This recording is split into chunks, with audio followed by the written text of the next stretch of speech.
Hello everybody, today I'm going to show you how to build your Pro Scooter. First you're going to need your deck. I am running the John Marco Ganos deck. So you're going to need that. You're going to need your scooter deck, and then your fork. You're going to want to take your fork, and your headset bearings. You're going to need two of them. Slide one with the curved side facing up on the fork. Slide it through the head shape. Take your second one, curved side facing down this time, set it on top. Right here. Next, you're going to want to take your spacer or like compression spacer. Like I'm running the Proto bearing, so I got a Proto spacer. I'm going to set that right on top. Then you're going to take your compression tube, slide that right on over. Once you got those on, it should look something kind of like this. Mine kind of just holds itself together without the screw. I'm running an SES clamp, so it's going to be a bit different for you guys. If you're not running an SES clamp, which is a clamp that looks like this kind of, a 4-knuckle clamp, you're going to have a headset cap like this. Like this piece with the screw, you're going to go ahead and screw that on. It just fits right there, but I'm running an SES clamp, so I'm skipping that process and then going straight to the clamp. But first, we're going to install the wheels. These are the wheels. I like to lube them up a bit before I install them, make sure they're good. So first, you're going to need a knife. So this process, be careful. I've poked myself multiple times. You're going to carefully remove the dust covers. It works better to have a sharp knife for this so you don't damage the dust covers. But right now, all I have is a throwing knife on me. Once you remove the dust covers, apply a little bit of oil. It doesn't take much to go. It doesn't take much, and then once you do that, pop the dust cover back on. Do it to both sides on both wheels, giving it some WD. Oh shoot, hold on. There we go. They're oiled up. Now we're going to install the back wheel first. Take your back bolt, take your back brake or fender. This, I'm running a Lucky brake, but I have cut it down to a fender because I am too cheap to buy a actual fender. So we're going to take our brake or fender or whatever you got. If you have a rubber pad, go ahead and place it on and slide it on the deck from the back. Just like so. We're going to slide it from the back of the deck into the deck. Carefully line it up with the screw holes.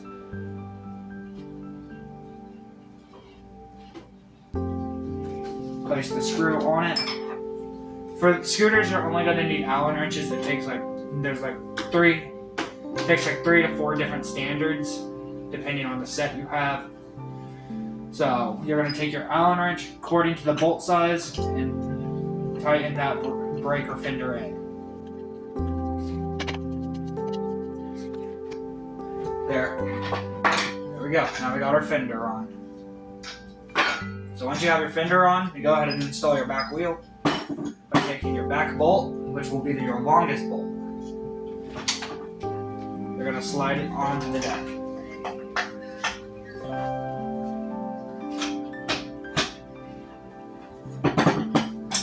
Mine is a bit stubborn, so you got to tap it in.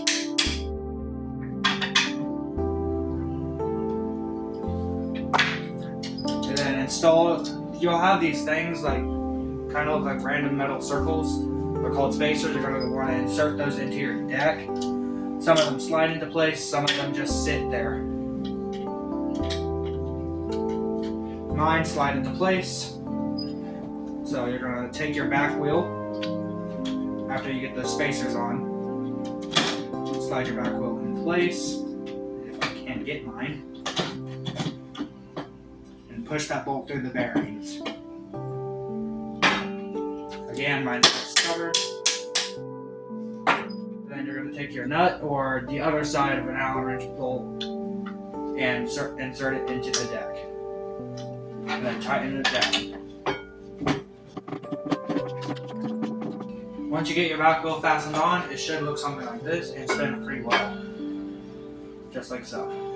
Time to move on to the front wheel. Same concept, but some of you might, depending on the deck you have, it's going to be a double Allen wrench, like I said earlier, for the back, or different for different scooters. One would be a socket, one would be something else.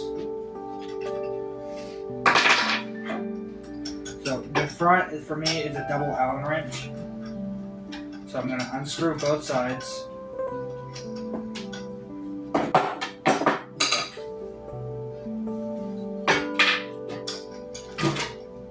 And just like you installed the back wheel, some forks have spacers like mine, which is annoying when they do. But you're gonna, just like the back, you're gonna insert the spacer, slide that wheel in, push the bolt partially through, just till you can barely see it through the other side. And then you're gonna insert that second spacer. That's the tricky part though, aligning that spacer. What I like to do to align two spacers is use an Allen wrench, push it through until you can feel the connection through both bolts, push it through. It's going to take some time, but eventually you will get it through. And then what I like to do for reinsurance on tightness is I like to use some skateboard washers. I like to put those on both ends of my bolts for the front to make sure they're tight. And then thread your bolts or nuts or whatever you're using, whatever kind of system you got going on, and tighten it down. Once it's on, it should look something like this and spin pretty good. Okay. Now to move on to the bars. The fun part of this, my personal favorite part of working on the scooter is the bars. You're going to take your SCS clamp, if you have one, or a regular clamp. We're going to go with my SCS clamp today. Slide that on top of your compression on top of the fork. And then take your compression cap with the bolt, extruding through it, drop it on in. Take your Allen wrench and fasten that down.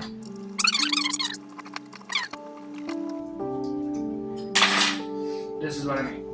So once it's tight, you should be able to get half a spin when you take two fingers and pinch it and just flick it. Half the spin will be perfect.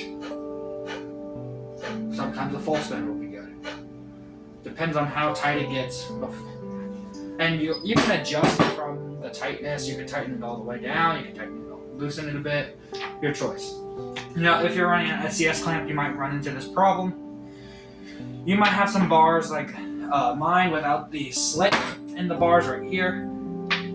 And that's fine, those are made for the SCS clamps. But if you do have a slit there, you're going to want to take your shim that comes with every SCS clamp, I believe, and slide it inside the shim, and slide it inside the clamp, and then slide your bars in. But mine, as you can tell, doesn't have that piece on any side of it. So now, we're going to take my bars, slide it in, and now we're going to tighten it up. Try to align it the best you can. You can always fix it up later.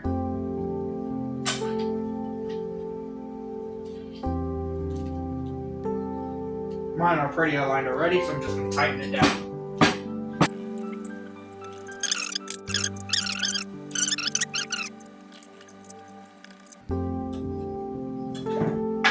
Now that you got all those parts together, it should look something like this, which is looking like a scooter. Now the fun part, which I say that sarcastically. You gotta take these and put them onto here. Yeah, I don't have an air compressor. Ideally, you want to use an air compressor. Put this on the end and just shoot some air into it while you force it on. Mine seem to be going on pretty easily though, which is rare. As you see, you basically just take it, slide it on as far as you can, and kind of just tap the end of it. That's what she said! And it'll create an air suction around the grip, forcing that air through the grip and letting it sit.